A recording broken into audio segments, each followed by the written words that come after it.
इसी कोशिश में लगा हुआ है कि क्वालिटी एजुकेशन को हम फ्री करें या बहुत अफोर्डेबल बनाएं और पूरे इंडियन एजुकेशन सिस्टम डेमोक्रेटाइज करें। और लोकतंत्र का सही मतलब तभी चरितार्थ होगा जब हम अंतिम पायदान तक खड़े हर एक व्यक्ति तक, हर एक अभ्यर्थी तक अच्छी से अच्छी शिक्षा पहुंचा सके। पीडब्ल्यू आज जो कुछ भी है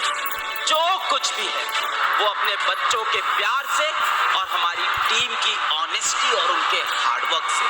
पीडब्ल्यू यूपीएससी वाला का लॉन्च हुआ, आपने उसको बहुत प्यार दिया, बहुत सराहना की हमारे सभी शिक्षकों की, हमारे कोर्सेज की। पर कुछ बच्चे बहुत परेशान, जो हिंदी माध्यम के बच्चे, जो हिंदी माध्यम के अभ्यर्थी थे, वो ये कह रहे थे कि सर हमें पेपर हिंदी माध्यम में देना, हम बहुत परेशान हैं, हमारे लिए भी कुछ करें।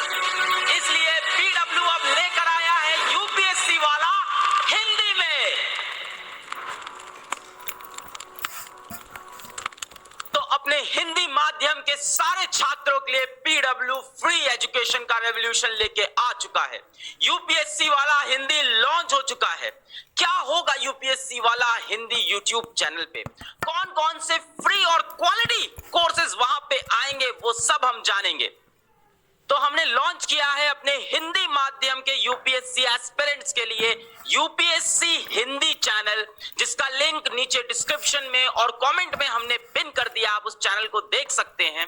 क्या होगा इस चैनल के अंदर, क्या जरूरत थी पीडब्ल्यू को यूपीएससी वाला का एक हिंदी चैनल लाने की, क्या दिक्कतें हैं हिंदी माध्यम के एस्पिरेंट्स की, ये सारी बात करने के लिए मैं बुलाना चाहूंगा इंडस्ट्री के बहुत ही बड़े experts, one of the Brahma of the UPSC industry, respected Dharmendra sir को।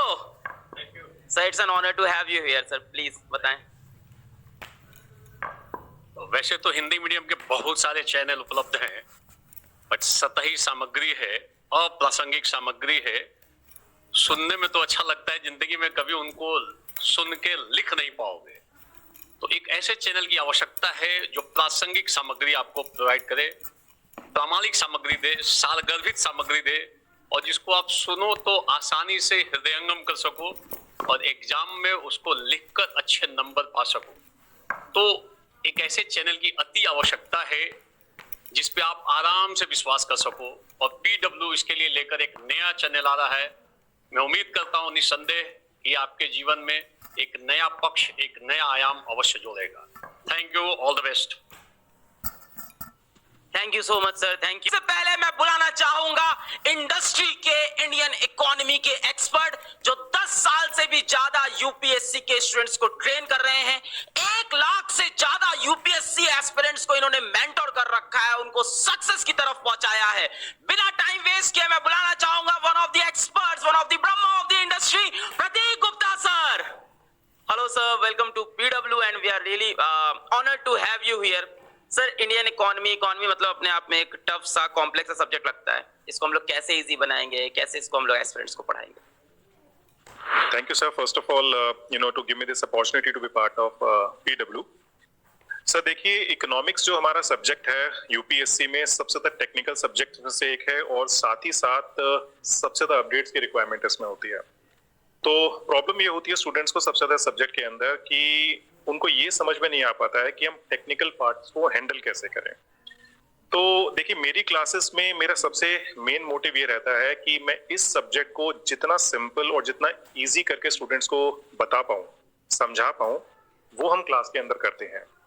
प्लस जब भी हम क्लास करेंगे तो मान के चलिए कि उस दिन तक जो टॉपिक हम रिकॉर्ड करेंगे या फिर जो भी हम लाइव क्लास करेंगे वो उस दिन तक का हमारा अपडेटेड होता है।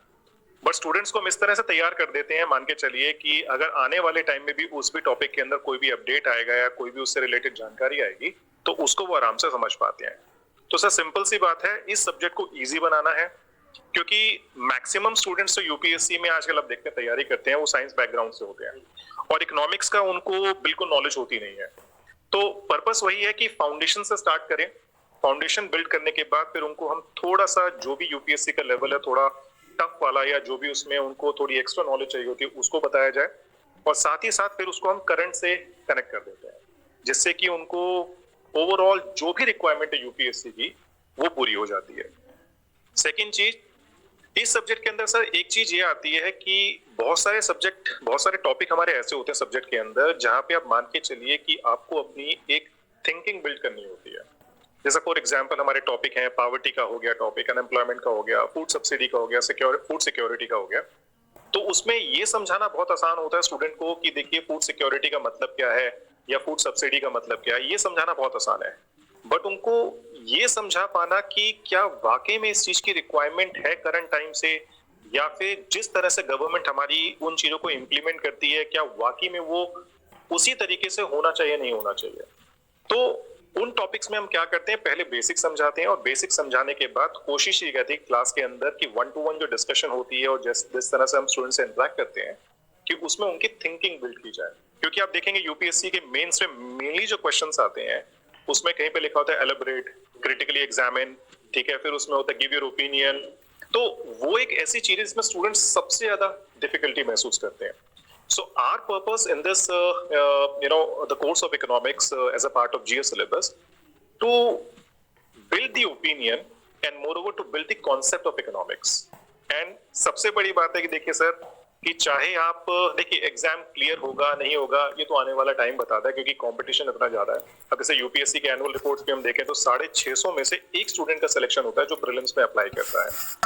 तो अगर मान लीजिए ऐसा किसी भी कैंडिडेट के साथ नहीं हो पाता है तो फिर भी ये सब्जेक्ट ऐसा है कि उसमें आपको एक ऐसी नॉलेज क्रिएट हो जाती है आपकी